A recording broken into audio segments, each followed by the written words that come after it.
biasanya nih ketemu Iya. Bu Bidan, aduh bidannya galak, Bidannya gitu galak, ya. iya. Padahal Atau semuanya bidannya gitu. mukanya serem. Padahal Jadi, udah aslinya udah defaultnya kayak gitu iya. bedanya. Iya. Sekarang kan 2 jam dia sudah bisa miring kanan miring kiri, 6 jam dia sudah bisa duduk gitu kan, 8 jam dia udah bisa tiktokan gitu ibaratnya. Luar biasa kan sekarang gitu. Bincang Sehat Keluarga. Bincang Sehat Keluarga. Bincang Sehat Keluarga. Baik, Assalamualaikum warahmatullahi wabarakatuh. Dari 103,5 Radio Magelang FM di udara untuk semua usia. Selamat pagi sahabat pendengar dan juga pemirsa YouTube Radio Magelang FM. Bersama dengan Salsa di Bincang Sehat Keluarga. Dan Bincang Sehat Keluarga ini merupakan kerjasama dari Radio Magelang FM bersama dengan Suroyo Hospital, di mana talk show ini akan membahas informasi seputar kesehatan, di mana tujuannya agar masyarakat bisa lebih memahami dan juga aware terhadap kesehatan untuk dirinya sendiri dan juga lingkungan di sekitarnya. Nah, di tema kali ini, dalam Bincang Sehat Keluarga kali ini, kita akan mengusung tema yaitu terapi herbal inovatif bagi ibu bersalin atau si hebat. Nah, tentunya di studio Salsa tidak sendirian ya. Sudah hadir bersama dengan kami pakar di bidangnya yaitu bidan Ibu Yustina Wida Permanasari AMD Kebidanan. Assalamualaikum warahmatullahi wabarakatuh Ibu, selamat pagi. Selamat pagi Mbak Salsa. Selamat pagi. Gimana nih kabarnya Bu? Alhamdulillah luar biasa. Alhamdulillah Sehat, luar ya? biasa. Sehat ya, Bu, Ya, ya. alhamdulillah. Perjalanan ke sini tadi pagi banget ya Bu. Ya. Cukup waktu tadi ya, kita rehat dulu, bincang-bincang dengan Mbak Salsa tadi Untuk ya. ngobrol-ngobrol dulu ya Iya, Bu ya. betul. Biar kita chit-chat dulu lah gitu. Iya, betul. Oke Bu, kita mau membahas tentang ibu bersalin ya Bu ya. Ini hamil itu kan pasti jadi impian bagi seorang ibu ya. Ibu mana sih yang nggak menginginkan melahirkan seorang anak gitu kan. Nah, melahirkan ini tuh nggak sedikit juga bagi seorang perempuan itu udah ada ketakutan tersendiri ya Bu. Iya. Mungkin hamilnya ini adalah yang dinanti-nantikan, tapi proses melahirkan atau persalinan ini kadang jadi momok gitu ya Bu, atau ngasih apa ya, kayak ketakutan tersendiri gitu kan. Betul. Nah, untuk Ibu Bu siapa ini panggilnya? Bu Nana, Boleh. Mbak Nana, boleh Boleh. deh ya. Buat Bu Nana ini mungkin pernah nggak atau menangani pasien yang pernah curhat gitu. Saya takut nih Bu bersalin, atau biasanya kenapa ini kok takut tuh kenapa Bu? Ya. Oke, terima kasih, pertanyaannya luar biasa ya. Jadi betul sekali, setiap wanita pasti punya fitrah ya, pingin punya anak gitu ya, sebagai manifestasi dari naluri dia untuk memperbanyak keturunan gitu ya. Kalau tadi pertanyaannya ada nggak sih yang curhat? Banyak ya Mbak ya, kalau kita dapeti ya, kalau kita melihat di lingkungan kita, terlebih karena memang profesi saya sebagai seorang bidan gitu ya, tidak sedikit pasien yang ternyata sudah menjalani proses kehamilannya gitu, tapi untuk bersalinnya pun ya, untuk kehamilan dan bersalinnya mereka nggak siap gitu. Terlebih kan perubahan psikologis ya, seorang ibu hamil kemudian dia bersalin itu kan luar biasa, perubahan psikologis fisiknya gitu ya. Belum badannya tambah lebar, ini gimana nih, jadi insecure gitu ya. Tambah lagi tadi secara psikologis, secara mental, kalau tidak dengan dukungan yang penuh, kemudian informasi yang cukup, ya bisa jadi seorang ibu tidak akan siap menjalani kehamilan dan persalinannya dengan bahagia ya, karena setiap kehamilan dan persalinan itu suatu hal yang unik gitu. Jadi mau 10 persalinan dan kehamilan pasti punya pengalaman yang berbeda-beda. Jadi pasti ya, apalagi profesi saya seorang bidan ya, otomatis pernah merasakan dan pernah mendampingi ya, memberikan support juga. Ini biasanya di ibu hamil yang pertama kali atau bahkan yang sudah kedua kalinya, ketiga kalinya itu masih mengalami ketakutan gitu Bu? Ya, sekali lagi yang namanya kehamilan dan persalinan karena suatu proses yang sangat unik ya, pasti setiap orang punya pengalaman yang berbeda-beda. Walaupun memang sebenarnya kalau kita lihat anak yang pertama gitu ya, kehamilan yang pertama itu punya rasa yang berbeda dengan kehamilan selanjutnya, karena kan yang selanjutnya pasti punya pengalaman kan ya dia di kehamilan pertama gitu. Tapi ya tidak menutup kemungkinan kehamilan kedua pun nanti kehamilan kedua dengan suami yang berbeda pasti rasanya juga akan berbeda dong ya. Oh iya. Iya kan nggak bisa juga kita samakan antara satu kondisi kehamilan pertama dan kedua. Walaupun memang sebenarnya tingkat stresornya lebih tinggi di kehamilan pertama ya. Betul, karena dia nggak ada pengalaman kan gitu ya. Kalau mungkin yang kedua udah lebih bersiap nih nantinya. Apa yang perlu disiapkan kayak gitu ya, pastinya sudah ada lah. Ya, betul. Ya. Setelah mengalami proses persalinan nih Bu ya, ini untuk mengedukasi untuk sahabat pendengar juga ya. Memang mungkin kebanyakan juga untuk salsa juga kan karena orang awam juga ya, nggak terlalu banyak mengetahui tentang persalinan gini. Nah, apa sih dari Bu Nana sendiri selaku bidan menghadapi proses pemulihan agar proses pemulihan itu lebih istilahnya lebih cepat gitu, lebih bisa dilalui secara ya nggak perlu banyak dramanya gitu. Gimana nih Bu? Iya betul. Jadi Mbak Salsa dan sahabat pendengar semuanya, betul sekali ya, karena proses persalinan itu nggak bisa lepas dari yang namanya proses kehamilan gitu. Jadi kita nggak bisa moro-moro, ya walaupun sebenarnya kalau kita hadapi kan kebanyakan pasien-pasien kita yang di rumah sakit itu datang udah rujukan gitu ya, sebelumnya sama bu bidan yang lain gitu ya. Tapi proses persalinan itu sangat dipengaruhi dengan proses kehamilannya gitu. Maka dari itu ketika kehamilan penting sekali seorang ibu itu agar dia punya persiapan fisik ya jelas gitu. Kenapa? Karena fisik juga akan mempengaruhi nanti proses penyembuhannya pasca persalinnya gitu. Jadi fisiknya dia harus olahraga gitu kan ya, olahraga rutin, minumnya cukup kayak gitu. Kemudian dari pendidikan, informasi dia harus cari ya searching lah ya, browsing gitu, ataupun ikut kelas ibu hamil sekarang kan hampir di setiap puskesmas ataupun rumah sakit ataupun klinik pasti memberikan edukasi berupa kelas ibu hamil gitu ya, atau kelas prenatal gitu. Atau kita bisa berselancar lah ya, sekarang zamannya zaman media banget gitu ya. Semua informasi hampir semuanya kita dapatkan gitu. Jadi informasi itu sangat berpengaruh juga gitu dari proses kehamilan sampai nanti ke proses persalinannya. Kemudian yang nggak bisa kita tinggalkan adalah dukungan emosional ya, dari keluarga, dari pasangan terutama gitu ya. Kemudian dari profesional yang memberikan, karena terkadang pasien itu dia pingin sembuh nih cepet gitu, tapi dia temuin petugas medis yang mungkin nggak enak banget gitu, jadi persalinannya nggak impresif gitu ya. Persalinannya jadi trauma, ini kok biasanya nih ketemu bu bidan, bidannya galak gitu ya. Padahal atau bidannya mukanya serem. Padahal aslinya udah defaultnya kayak gitu bidannya. Artinya memang dukungan dari profesional itu juga diperlukan gitu untuk proses penyembuhan si pasien ini gitu. Selain dia ada tadi ya faktor-faktor eksternal gitu, tapi dia juga di faktor internal aja dia selain punya ilmu gitu ya, dia punya semangat yang tinggi gitu kan. Kemudian bagaimana ilmu untuk merawat bayi, hanya sekedar mengatasi bayi nangis aja gitu kan. Kita bisa stres loh ya, itu luar biasa ilmu juga gitu. Ternyata bayi nangis aja nggak cuma kita lihat, udah bayi nangis diangkat disusuin gitu ya. Ternyata kan enggak ya. Kalau kita tahu ilmunya itu kan, ada bayi nangis yang dilihat pertama bukan dia lapar apa enggak gitu, tapi lihat dulu popoknya dia pipis apa enggak. Kalau popoknya nggak ada masalah berarti dia haus atau enggak.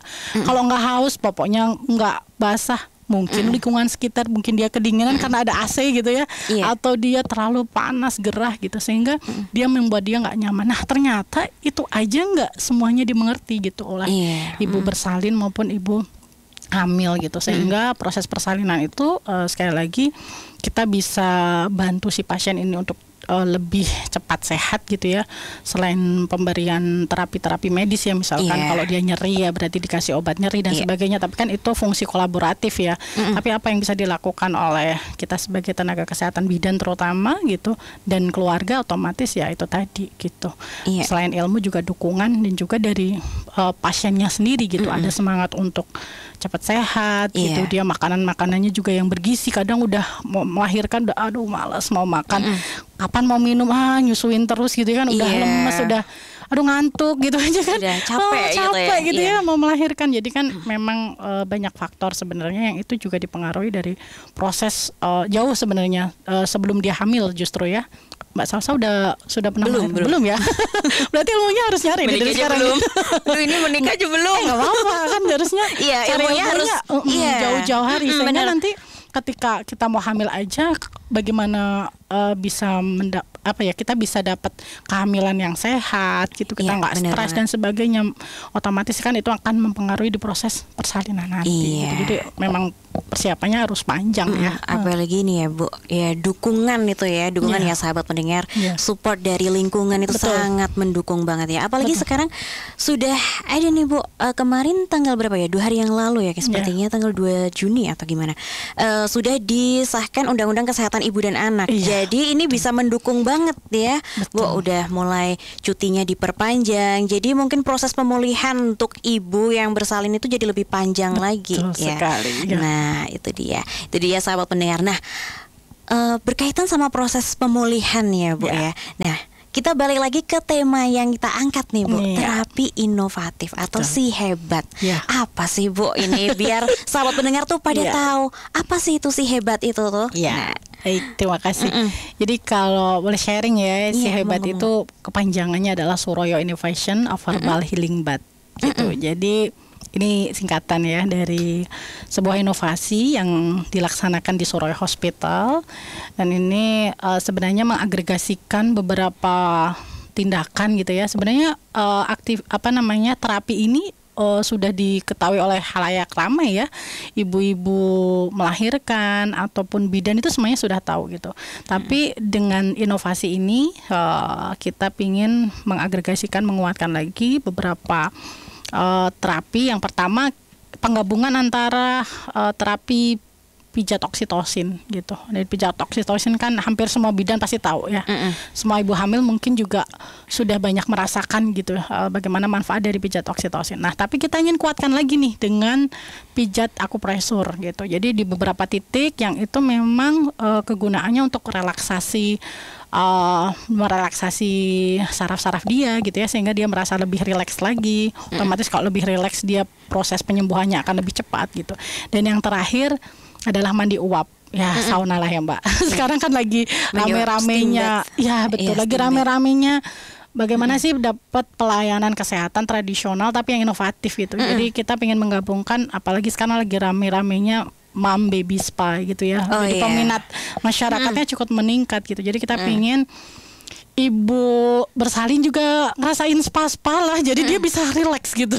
Jadi ini sebenarnya menggabungkan 3 terapi gitu, dari pijat oksitosin tadi ya, kemudian pijat akupresur gitu, dan yang terakhir adalah mandi uap. Nah, kalau mandi uapnya ini sendiri apakah sama dengan sauna Bu? Ya, hampir sama, cuma kalau sauna kan lebih, kita menggunakan alat-alat yang lebih modern ya. Tapi kita sebenarnya pendekatannya adalah bagaimana inovasi ini bisa berkesinambungan. Jadi sekalipun pasiennya sudah lepas dari Suroyo Hospital, mereka tetap bisa menggunakan terapi ini di rumah gitu, dengan ya betul, dengan rempah-rempah yang sebenarnya bisa mereka dapatkan keseharian mereka gitu kan, mudah sekali mereka dapatkan gitu, sehingga alatnya pun kita nggak butuh alat spa yang apa itu namanya, sauna yang box sauna itu gitu karena kalau di rumah sakit kan otomatis kita butuh bagaimana memikirkan ini pencegahan infeksinya gimana ya, kalau dipakai oleh banyak pasien nanti akan nular apa enggak gitu. Jadi kita berpikirnya bagaimana biar berkesinambungan, bisa dilaksanakan oleh masyarakat awam ya, apalagi kan ini masyarakat awam sebenarnya bisa melaksanakan gitu, sehingga dengan alat-alat yang sederhana mereka bisa gunakan itu di rumah gitu, dan itu bisa menjamin lah ibaratnya ya, bisa membantu menjamin agar produksi ASI-nya tetap lancar, tetap banyak gitu ya, karena pasti ketika proses menyusui, merawat bayinya itu si ibu ini bisa aja stres karena omongan tetangga, seret, masa mau dikasih pasi gitu ya, si formula itu aja udah bikin ibunya stres gitu ya, pusing ya. Betul. Jadi menjaga kewarasan ibu tuh ternyata harus butuh dukungan dari keluarga. Makanya kenapa inovasi ini kita ajarkan ke keluarga, plus sebenarnya bisa dilaksanakan siapapun itu di rumah, karena sangat sederhana lagi. Oke. Dan ini menyambung soal biasanya kan karena ASINya seret nih ya Bu ya. Biasanya kan jadi stres nih karena istilahnya kalau orang Jawa diaro-aroi. Betul. Diaro-aroi. Oh, ASINya seret lah gini. Nah, tapi Salsa juga pernah Bu? Pernah baca juga nih ya. Ada beberapa ibu-ibu yang berpikiran dengan mereka itu memiliki paham seperti paham stoikism. Jadi kayak ya udahlah, biarin aja deh ASINya seret, nggak apa-apa kan ada susu formula. Ya, nah, betul. kalau dari Bu Nana sendiri, misalnya menghadapi pasien yang seperti ini gimana Bu? Apakah ya udah ikut si hebat ini aja, pasti nggak apa-apa kok, pasti bisa insya Allah kayak gitu, atau gimana Bu? Ya betul sekali. Jadi kalau orang itu melakukan sesuatu kan berdasarkan pola pikir dia ya. Jadi kayak tadi kita nggak bisa nyalahin juga ya. Terkadang udahlah enak aja, kasih susu formula kan ada neneknya gitu kan. Kita mah butuh me time gitu ya, capek itu dan sebagainya, ada suami kita yang bisa ngerawat si bayi gitu. Jadi memang karena informasi yang diberikan mungkin nggak utuh sehingga dia berperilaku mengambil sikap seperti itu. Jadi kita sebenarnya nggak bisa nyalahin juga ya. Harusnya kita gali nih kenapa kok bisa seperti itu. Oh jangan-jangan nggak tahu ilmunya kan gitu ya.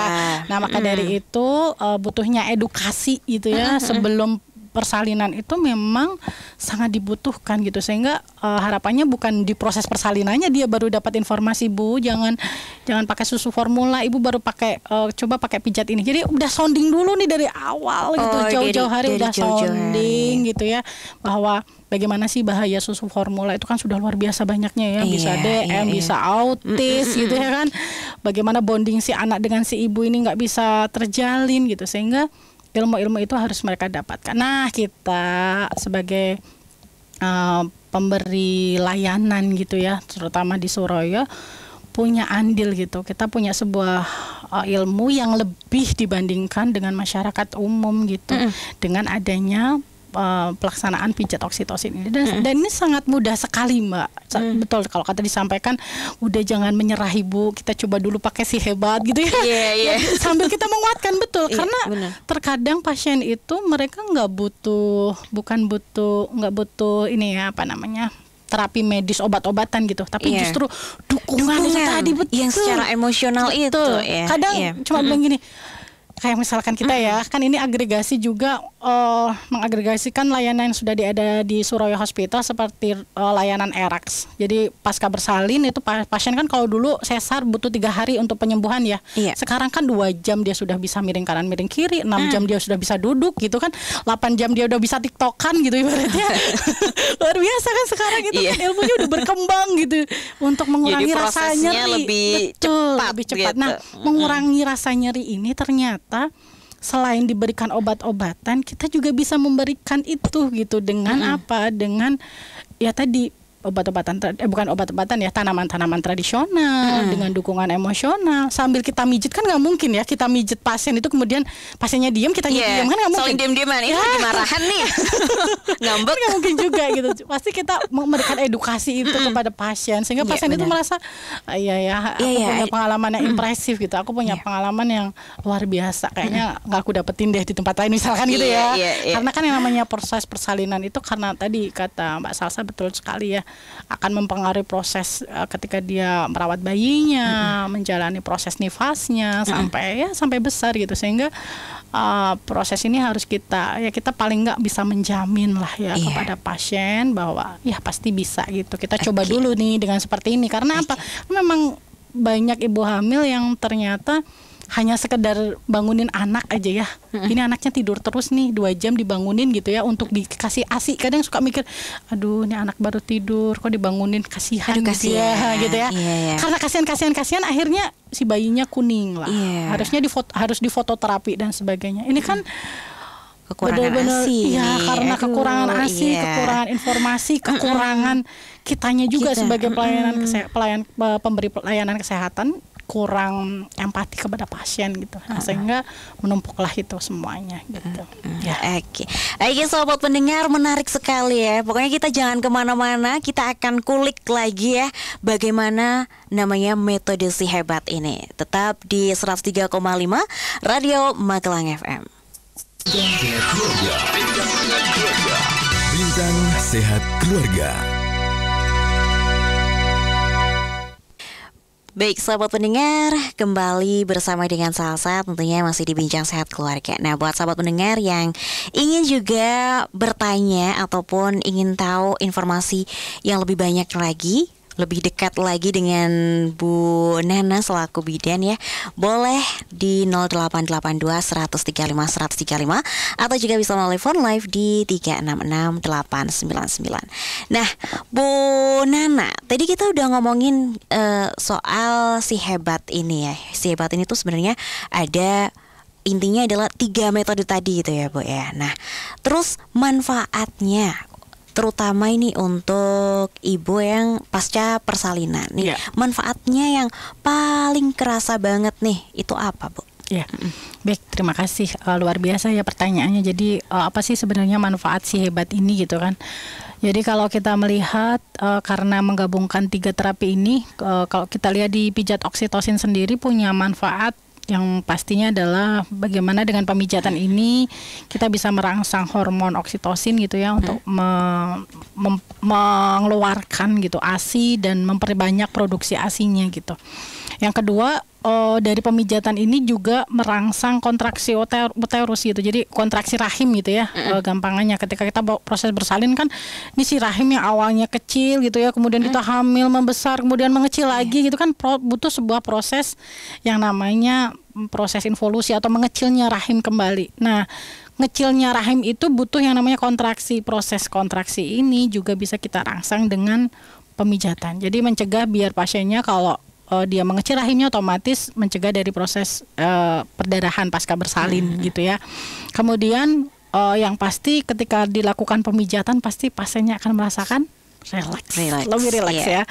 Pijat apa aja deh, kayaknya dielus-elus aja kayaknya bikin bikin relax kan gitu ya. Cuma dielus-elus gitu aja dah. Aduh, ya, udah betul, nyaman gitu. Nyaman gitu. Nah, yang kedua di pijat akupresur ini karena memang di beberapa titik yang bisa di tangan dan di kaki ya memang itu memang harus dilakukan oleh praktisi ya, dan manfaat dari pijat akupresur ini sendiri sangat bermanfaat untuk mengurangi rasa nyeri gitu. Karena kan memang ini inovasi ini bisa kita terapkan untuk seluruh ibu bersalin baik dia lahir secara normal maupun secara sesar. Berarti aman ya, untuk biasanya yang ada permasalahan takut nih karena aku habis operasi sesar. Iya betul. Karena kan belum mobilisasi, dia belum jalan-jalan gitu ya. Benar. Jadi sebenarnya minimal karena tadi ya, karena kita juga menggabungkan inovasi sebelumnya ya, dengan ERAX tadi, otomatis kan si pasien yang awalnya kalau dulu operasi mah hari pertama dia masih miring-miring, hari kedua dia baru bisa duduk gitu kan. Sekarang dengan pemendekan waktu sehingga dia di waktu 6-8 jam dia sudah bisa duduk. Nah otomatis akan lebih mengurangi rasa nyeri yang dia rasakan gitu. Jadi dengan pijat akupresur ini bisa mengurangi rasa nyerinya. Nah bagaimana dengan mandi uapnya sendiri itu? Mandi uapnya punya manfaat satu, bikin rileks gitu.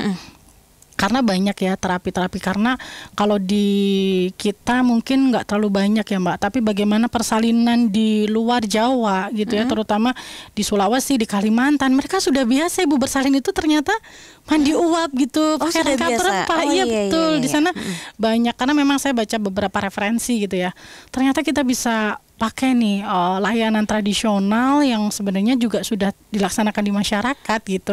Jadi sudah terbukti gitu, bikin rileks, kemudian gula darahnya kita juga bikin stabil gitu, syaraf-syarafnya kita juga lebih optimal gitu bekerjanya. Nah sehingga kalau semua ini terapi ini digabungkan antara 1, 2, 3 ya otomatis dia akan semakin kuat lagi gitu ya. Jadi tadi selain nggak berdarahan, ASINya banyak, dia lebih rileks gitu ya.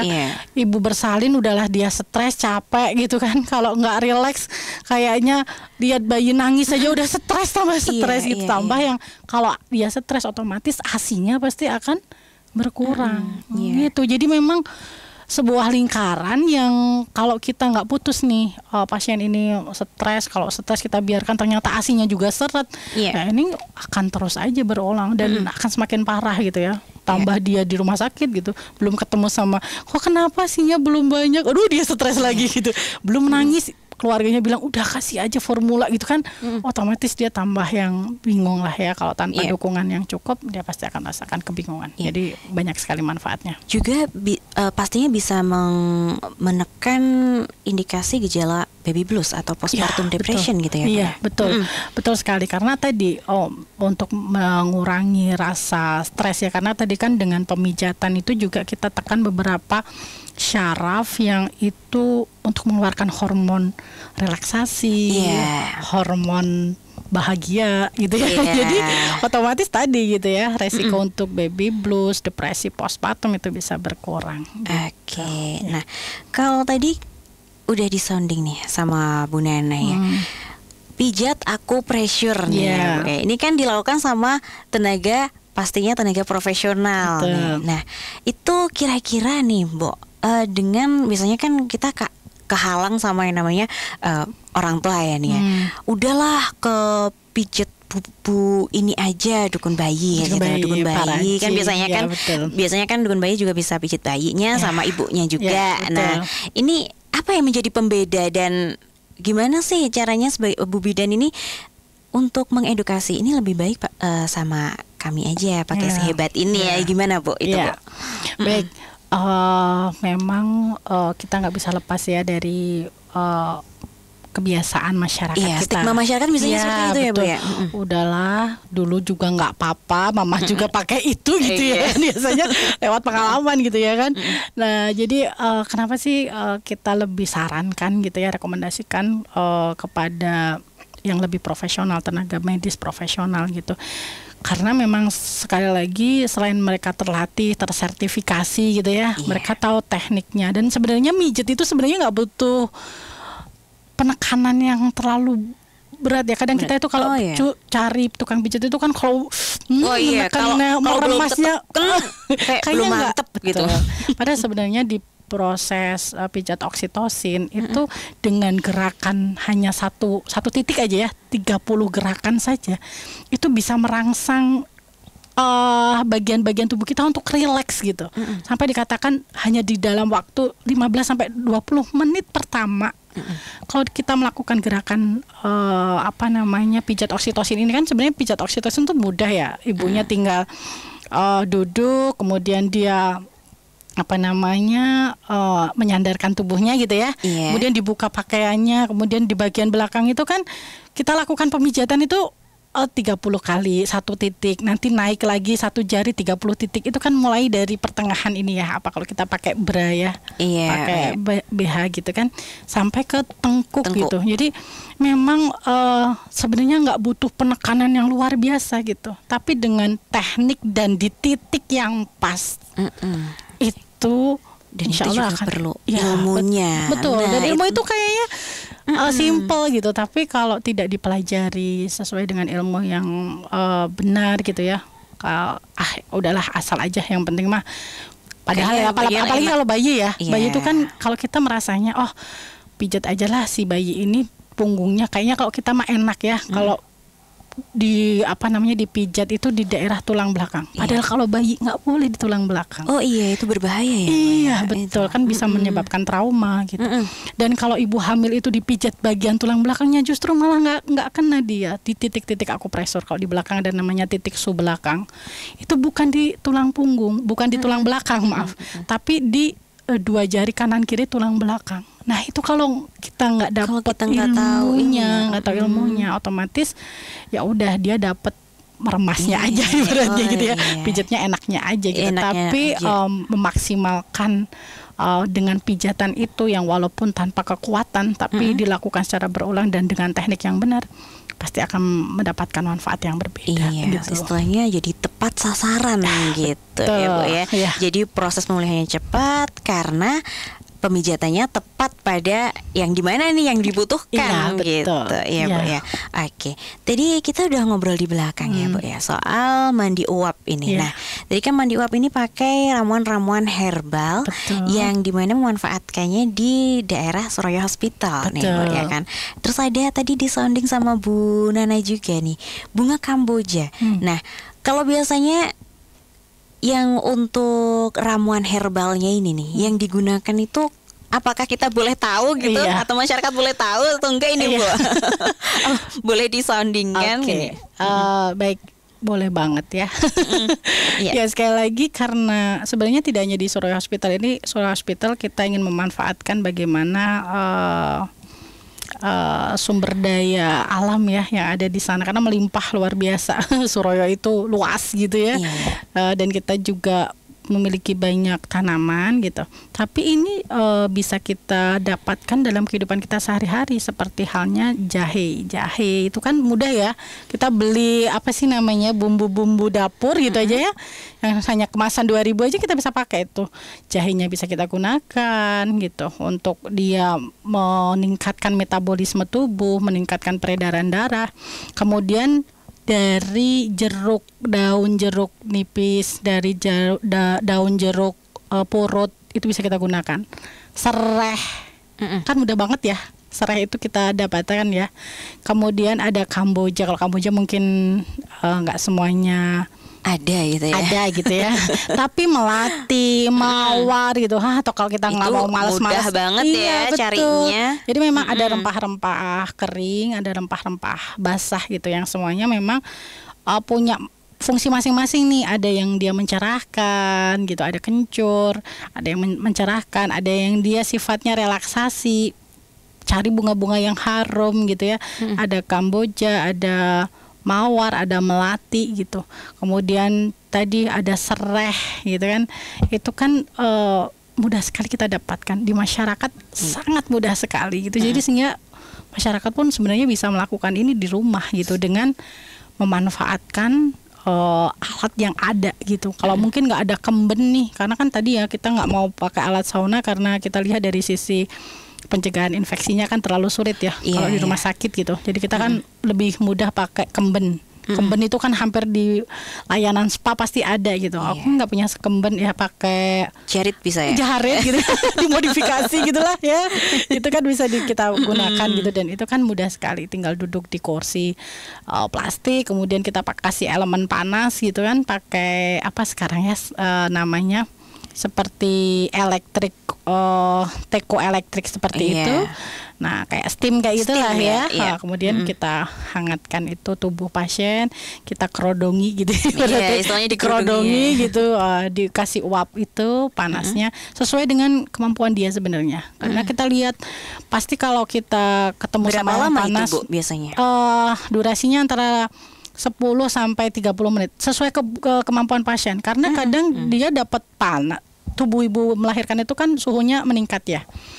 Kalau dia udah dapat rangsangan panas, ada yang ibu kadang udah aja Bu gitu 10 menit 15 menit udah merasakan enak gitu. Ya sudah, kita sesuaikan dengan kondisi pasien. Jadi nggak kemudian harus 30 menit sampai keringetan sampai semuanya gitu ya. Tiba-tiba pasiennya pingsan. Aduh itu malah jadi kerjaan lagi gitu ya. Jadi memang lihat kondisi pasiennya seberapa kuat sih dia untuk dapat layanan mandi uap ini gitu. Tapi minimalnya 10 sampai 15 menit itu dia sudah merasakan hangat tubuhnya, rileks, bau badan dia juga jadi harum, wangi gitu kan. Otomatis kan lebih bahagia tuh. Dan mengurangi rasa nyeri pastinya. Oke, Bu Nana, ini ada pertanyaan ya dari pendengar. Ada dari Bu Rina di Depkes. Selamat pagi Magelang FM. Gimana sih caranya untuk mendapatkan layanan si hebat ini? Dan apakah harus melalui rujukan atau bisa melalui booking atau justru bisa keduanya ini? Terus juga kalau mau mandiri, apakah ada biayanya per apa istilahnya? Per paketnya, per package-nya? Ya. Promosi ya ini ya. Buat apa kalau udah sampai sini nggak promosi ya? Jadi di Surabaya Hospital memang karena ini adalah inovasi di Surabaya Hospital, kita ada layanan seperti ini dan memang sampai sekarang belum tercover di BPJS ya. Kita lagi cari-cari ini apa nih yang bisa diklaimkan nih kira-kira gitu ya. Bisa jadi kan karena ibunya nggak keluar ASI-nya dan sebagainya kan biasanya selama ini kita pakainya terapi medis ya. Nah ini kan lebih kepada pelayanan integratif gitu ya. Nah itu apakah bisa gitu? Nah mungkin kedepannya semoga bisa ya tercover oleh BPJS. Tapi untuk sementara ini untuk layanan Si Hebat kita bisa home care, Bisa home care. Ataupun bisa datang ke Suroyo Hospital untuk layanan per paketnya. Kalau nggak salah ya di billingnya 150. Oh iya, Ya, itu sudah include semuanya. Sudah include semuanya. Oh, iya, Ya mungkin nanti kalau pendaftaran beda lagi ya, saya kurang paham gitu. Tapi terkait dengan layanannya per packnya segitu gitu. Oke, Ya. Oke deh sahabat pendengar, ini menarik banget ya. Tadi kita udah spill nih, udah biayanya juga ya. Nah kita jangan kemana-mana, kita akan kembali lagi setelah pariwara berikut ini. Bincang Sehat Keluarga. Bincang Sehat Keluarga. Baik sahabat pendengar, masih bersama dengan Salsa ya, dan juga pemirsa YouTube Radio Magelang FM. Kita masih bersama dengan Bu Nena untuk membahas terapi herbal inovatif bagi ibu bersalin atau Si Hebat. Nah untuk sahabat pendengar bisa beratensi di 0882 135 135 atau juga bisa melalui phone live di 366899. Nah Bu Nana, tadi kita udah dari tadi ngomongin nih gimana proses pemulihan ibu bersalin. Kita ngomongin ibu, terus dukungan secara emosionalnya. Nah, apakah dari Si Hebat ini juga memberikan pelayanannya untuk anaknya, bayinya gitu? Nah, itu bagaimana, Bu? Apakah ada juga atau tidak? Baik. Jadi karena memang fokus pertama kita membuat sebuah inovasi ini berfokus kepada ibu ya, karena waktu itu ada rasa gelisah gitu. Banyak sekali bayi-bayi yang difototerapi gitu karena kadar bilirubinnya cukup tinggi, jadi ekterik lah ya. Orang bilang udahlah kuning mah dijemur, padahal sebenarnya dijemur mah bukan terapi ya gitu. Dijemur kan hanya untuk mendapatkan vitamin D gitu. Nah ini akhirnya kenapa banyak ibu bersalin yang akhirnya ASINya kurang banyak dan sebagainya. Jadi memang awal pertama layanan Si Hebat ini adalah untuk ibu gitu, tapi tidak menutup kemungkinan karena memang selama proses pemijatan, kemudian pijat akupresur, dan yang terakhir adalah mandi uap gitu ya. Setelah ibu mandi uap itu kan nggak mungkin lepas ya. Bener nggak sih ini tindakannya berhasil apa enggak gitu? Nggak juga ASINya langsung ngocor-ngocor gitu, nggak juga gitu ya. Tapi memang ada beberapa pasien yang kita dapati dengan pijat oksitosin aja itu bisa netes loh ya. ASINya gitu. Langsung Jadi terasa ya. Langsung terasa. Nah, tapi terasanya itu manfaatnya buat siapa? Otomatis si bayi kan. Berarti kan kita juga nggak bisa lepas dari bagaimana nanti proses menyusui si ibunya ya. Otomatis kita akan edukasi bagaimana cara menyusui yang benar, posisi, karena menyusui itu tadi ya, selain kita butuh ilmu gitu, kita harus tahu si bayi ini gitu, tapi kita juga punya ilmu untuk diri kita sendiri, karena kan nggak sekedar gendong aja ya. Kan sebenarnya menyusui itu ada banyak teknik ya. Kalau kita kan standarnya mah gini gitu ya. Sebenarnya bisa pakai, kalau dua kan seperti main bola gitu. Jadi kepalanya di sini, kakinya di belakang gitu. Atau bisa kepalanya di sini, badannya di sini, tangannya yang di sini. Bukan gini, tapi gini. Jadi kan memang ada banyak teknik sebenarnya di posisi menyusui itu. Yang kedua, keberhasilan menyusui itu ada di proses perlekatan. Jadi kalau posisi kan antara badan bayi sama badan ibu. Kalau di perlekatan antara mulut si bayi sama si PD-nya si ibu, payudaranya si ibu gitu. Jadi nggak bisa lepas dari layanan Si Hebat ini. Manfaatnya nanti pun akan dirasakan ketika si ibu ini akan menyusui bayinya gitu. Sehingga kita juga memberikan layanan pasca tindakan gitu ya. Ya otomatis teknik menyusuinya pun kita akan ajarkan kepada pasien. Gitu. Jadi istilahnya ini dampak dari perawatannya untuk ibunya ya, berarti nggak secara langsung untuk bayinya, tapi mulai dari ibu ini, kemudian karena ibunya sehat, jadi langsung berdampak ke bayinya seperti itu. Kalau untuk bayinya mungkin bisa kita lakukan pemijatan pada bayi baru lahir gitu. Ada sebenarnya baby spa gitulah ya. Sekarang kan sudah menjamur di masyarakat gitu. Nah itu pun kita bisa melakukan itu. Ada kok layanan di Suroyo juga. Tapi jangan tanya ya tarifnya berapa. Kayaknya saya nggak menghafalkan itu tarifnya berapa. Daripada salah ya Bu ya. Daripada salah malah jadi perkara. Betul ya. Oke. Jadi kita udah membicarakan tentang ini kan perawatannya dari luarnya ya Bu ya. Terus juga dari misalnya dari dalam tubuhnya itu melalui ini dukungan emosionalnya. Betul. Nah, kalau secara misalnya dari ke dalam tubuhnya apa misalnya yang dikonsumsinya, apakah dari si hebat ini juga memberikan edukasi apa sih yang perlu dikonsumsi misalnya dari herbalnya. Tadi kan untuk perawatan luar tubuh ya Bu ya. Betul. Untuk perawatan luar tubuh itu adalah pakai herbal. Nah, kalau ke dalam tubuhnya, misalnya kan kalau yang saya tahu nih ya Bu ya, biasanya nih itu konsumsi daun katuk gitu kan betul. untuk memperlancar ASI. Nah, apakah juga di Suraya Hospital itu juga memberikan edukasi yang seperti ini kah atau bagaimana? Baik, terima kasih luar biasa pertanyaannya ya. Jadi kalau tadi layanan Sehat betul untuk lebih kepada luar, kalau dalamnya sebenarnya awal inovasinya itu ada pasca mandi uap minum gitu ya, minum ramuan herbal. Waktu itu kita sebenarnya saya punya pemikiran kayaknya enak deh kalau dibikinin jus daun katuk gitu. Mas saya bilang ada nggak ya di Suroyo ini tanaman daun katuk terus kemudian dipetikin gitu ya, dibuatkan jus gitu. Waktu itu saya sharing sama teman-teman di Gizi gitu. Ada nggak bisa dibikinin jus daun katuk nggak? Karena kita tanamannya nggak ada jadi agak sulit gitu. Oke lah nggak usah jus, bikinin aja sup daun katuk gitu. Ya tapi karena fluktuatif ya pasien itu kan nggak hanya pasien bersalin aja gitu, tapi ada pasien ginekologi artinya pasien dengan miom, kista dan sebagainya. Ya, mungkin kedepannya akan kita kembangkan untuk itu, tapi sementara ini masih belum ada. Yang pasti edukasi yang kita berikan kepada pasien karena di proses pemulihan juga dipengaruhi oleh nutrisi. Jadi sekali lagi ibu bersalin itu tidak ada pantangan kecuali dia punya alergi ya. Mbak Salsa punya alergi sama telur, otomatis kita nggak recommended nih kan. Tapi kan kita udah tahu semua pasien yang masuk alerginya apa, otomatis akan diedukasi itu oleh tenaga gizinya. Karena kan kita kolaboratif ya untuk layanan di Suroyo itu semua pasien sebenarnya nggak cuma bersalin aja. Ada pasti edukasi yang diberikan oleh ahli gizi. Nah dari kita jelas untuk proses persalinan karena nanti akan ngefek juga nih ke produksi ASINya, otomatis makanan nggak ada pantangan. Satu ya harus tinggi protein, tinggi serat, tinggi kalori, karena sebenarnya kalau porsi ibu melahirkan itu makannya harus 2 kali lipat ibu biasa gitu. Jadi kalau kenapa ya ibu melahirkan kenapa jadi doyan makan gitu ya. Ya itu sebenarnya memang kebutuhan kalori dia gitu untuk memproduksi ASI kan begitu.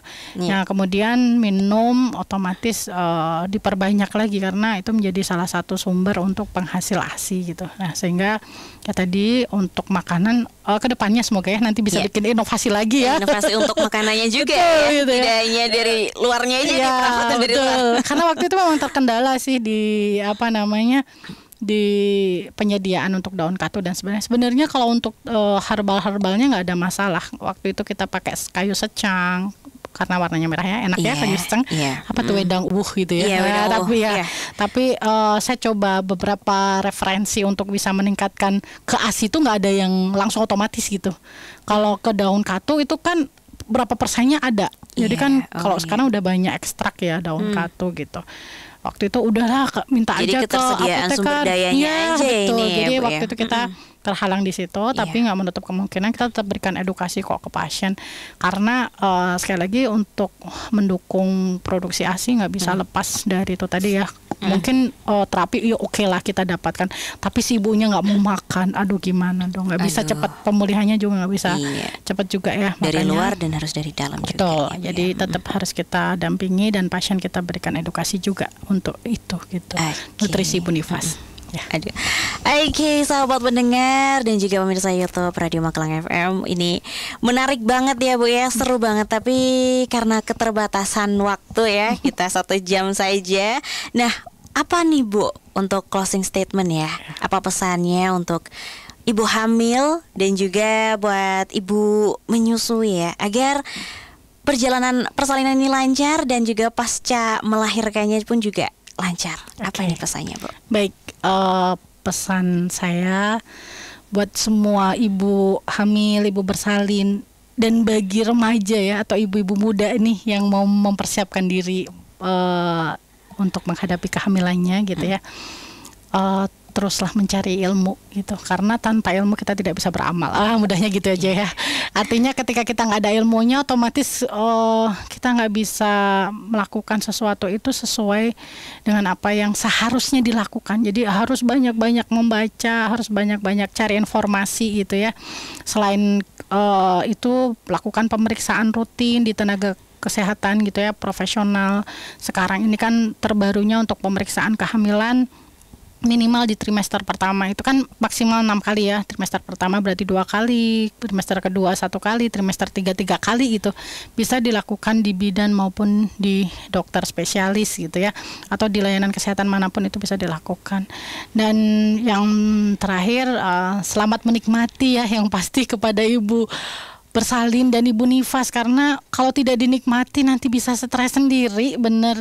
Jadi harus dinikmati prosesnya, tidak perlu merasa tertekan untuk bisa sempurna ya.